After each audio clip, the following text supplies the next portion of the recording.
ILC, Karni Ilyas terseret kasus korupsi 3 triliun. Penulis, Niha Alif. Ternyata para pembenci pemerintah Jokowi tak jauh-jauh dari koruptor dan mafia. Seperti halnya Rizik Syihab yang kerap berurusan dengan aparat karena melanggar aturan, lalu memprovokasi kebencian pada pemerintah. Para koruptor dan mafia itu juga kerap memprovokasi lewat media karena mereka tak mau diusik hartanya oleh pemerintah. Setelah Bos TV One yang berkasus di Lapindo dan Jiwasraya, kini dilanjutkan presenter ILC. Seperti pepatah ada udang di balik batu, kebencian yang mereka tunjukkan sejatinya untuk menutupi borok di masa lalu. Siapa yang tak kenal presenter ILC, Karni Ilyas? Pembawa acara dengan ciri khas serak-serak basa ini selalu menutup tiap sesi dengan kata-kata mutiara. Saat tampil membawakan acara dirinya seolah terlihat sebagai penegak hukum dan keadilan. Tapi, bukannya netral, acara ILC sejauh ini malah cenderung seperti oposisi. Banyak narasumber yang memang menyimpan dendam pada pemerintah mereka datangkan. Orang seperti Rocky Gerung, Ridwan Saidi, Haikal Hasan, Said Didu dan Rizal Ramli kerap diundang meski topiknya tidak sesuai dengan kualifikasi mereka. Memang ada perwakilan pemerintah, tapi suatu acara yang baik seharusnya memberi tujuan yang mencerahkan. Bukan malah provokasi seperti saat Tengku Zul diundang dan memvonis Ahok menista agama secara sepihak. Kini giliran alam yang menampakkan borok Karni Ilyas sendiri lewat kasus lama yang menyeret namanya. Sebelumnya seperti dilansir dari tribunnews.com, kasus pengalihan aset negara ini bermula pada tahun 1997 silam. Berdasarkan informasi yang dihimpun, sebelum Kabupaten Manggarai Barat terbentuk, 2 kepala suku menyerahkan tanah untuk menjadi aset negara, Pemda, seluas 30 hektar. Alih-alih menjadi aset milik pemerintah kabupaten, tanah tersebut malah jatuh ke dalam penguasaan pribadi beberapa orang penting baik pejabat negara, pejabat daerah maupun pengusaha. Dalam kasus yang diduga merugikan negara sekira Rp3 triliun itu, pihak penyidik Kejati NTT telah memeriksa lebih dari 40 saksi termasuk para pejabat pemerintahan Kabupaten Manggarai Barat. Saksi semua dari NTT semua, ada bupati, mantan camat juga.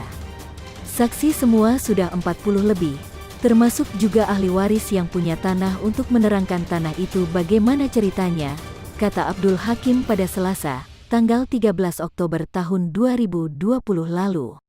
Ia menjelaskan, dari total 30 hektar yang seharusnya menjadi tanah negara atau milik pemerintah Kabupaten Manggarai Barat, kini telah dikuasai oleh beberapa orang. Dari total luas tanah, sebesar 6 hektar sudah bersertifikat milik. Yang sudah bersertifikat ada sekitar 6 hektar, sisanya belum bersertifikat tapi sudah dikuasai, kata Abdul Hakim. Ia juga membantah informasi yang menyebut penguasaan tanah itu oleh 20 orang. Siapa bilang, 20 orang yang menguasai 30 hektar tanah, hanya beberapa orang, tegasnya. Terkait nama oknum yang menguasai tanah itu, ia enggan memberitahu. Namun, ia menegaskan bahwa oknum yang menguasai tanah negara itu merupakan orang penting. Orang mana, ndak tahulah saya, orang Jakarta atau orang mana. Pokoknya nantilah, pokoknya orang penting, pengusaha, pejabat negara, pejabat daerah macam-macam. Setelah memeriksa lebih dari 40 saksi baik di Labuan Bajo maupun di Kupang, ibu kota NTT, pihak Kejaksaan Tinggi NTT mengagendakan pemeriksaan terhadap 2 orang lagi. Kajati NTT, Dr. Yulianto melalui Kasih Penkum dan Humas, Abdul Hakim, mengatakan, pihaknya telah menjadwalkan pemeriksaan terhadap Goris Mere dan Karni Ilyas. Kita agendakan pemeriksaan mereka besok, hari ini, ujar Abdul Hakim. Ia menegaskan, Goris Mere yang merupakan mantan kepala BNN dan Karni Ilyas yang merupakan tokoh jurnalis sekaligus host ILC TV One itu akan diperiksa di kantor Kejati NTT pada Rabu hari ini, sesuai undangan yang telah mereka sampaikan. Kita amati ke depannya jika benar Karni Ilyas terbukti bersalah. Apakah ia masih jadi sok bijak di acara ILC? Karni yang kerap menjadi pengkritik pemerintah ternyata juga doyan harta. Jadi 11-12 dengan bos medianya yang ngemplang kasus Lapindo dan Jiwasraya. Maka tak heran mereka bersatu membikin acara yang isinya orang yang suka mencaci maki pemerintah.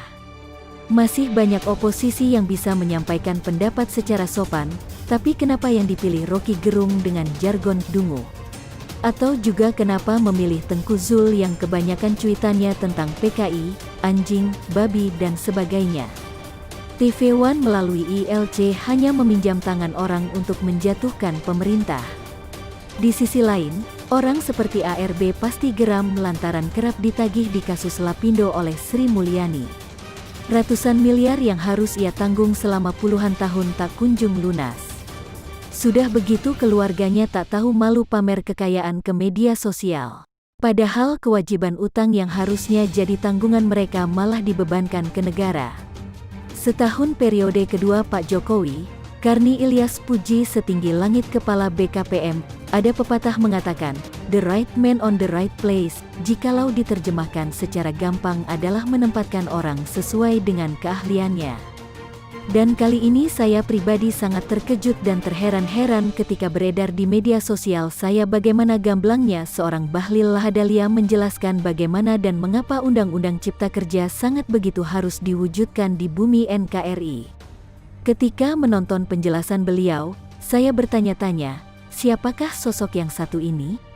Mengapa dia begitu menguasai materi hingga seorang Rizal Ramli dan Gatot Nurmanto terpelangap-longo, apalagi pembawa acara ILC alias orang yang menobatkan dirinya Presiden ILC hanya bisa tersenyum malu-malu sembari dalam hati menggerutu, kenapa kawan ini datang dan menjadi pembicara? Terbuka semua deh. Begitulah memang ILC kali itu kebablasan dalam menayangkan topiknya malam itu, di mana kekuatan tamu yang tidak berimbang, di mana dari pemerintahan Pak Jokowi, Amin datang dengan kekuatan lengkap untuk menundukkan tamu yang tidak suka Undang-Undang Cipta Kerja terwujud. Ada Menko Polhukam Mahfud MD dan Jenderal Muldoko yang bersiap menguliti para pengkritik Undang-Undang Cipta Kerja dan benar saja, di acara ILC malam itu semua terungkap dan bintangnya pastinya Pak Mahfud dan Bahlil Lahadalia. Mengapa? Pastinya karena lewat kedua sosok ini kita semua teredukasi dengan jawaban dan penjelasan yang detail mengapa negara kita harus berubah agar bisa maju ke depan. Beda dengan tayangan yang masih dipaksakan oleh Mbak Nana alias Najwa yang tiba-tiba bertanya berapa nilai pemerintahan kepada Bung Rocky.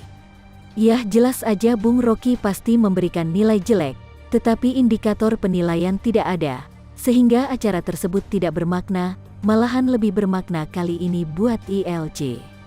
Nah kembali ke kedua sosok di ILC, Kepala BKPM dan Menko Polhukam yang mengguliti kami dan juga mengapa Undang-Undang Cipta Kerja sangat urgen untuk diterapkan di Indonesia. Pertama, Pak Mahfud MD jelas-jelas menguliti aksi kami dan juga antek-anteknya. Beliau jelas-jelas berkomentar pedas atas datangnya kami yang tujuannya hadir bukan murni untuk mengkritisi pemerintahan dengan fair. Kami hadir mewakili kelompok tertentu yang takut terusik dengan sepak terjang Pak Jokowi dan menteri-menterinya yang ingin mengambil aset-aset pemerintah yang dikelola oleh pemerintahan atau penguasa terdahulu. Kami hadir bukan untuk menjadi oposisi yang baik, namun menjadi pengkritik dengan membawa isu-isu basi untuk mengalihkan perhatian pemerintah yang sedang fokus menciptakan Undang-Undang Cipta Kerja dan memburu aset-aset pemerintah yang mangkrak di luar negeri. Aksi kami hadir ditunggangi kepentingan sekelompok orang, demikianlah penilaian Mahfud MD yang dengan tegasnya ngomong dan memberikan kuliah gratis di depan mantan Panglima yang ternyata berada di depan kepentingan cendana ini. Menko Polhukam di periode kedua Pak Jokowi ini mengatakan bahwa semua yang ada pada kritik dari kami itu tidak ada apa-apanya. Itu saja yang terulang, dan itu memang wajar.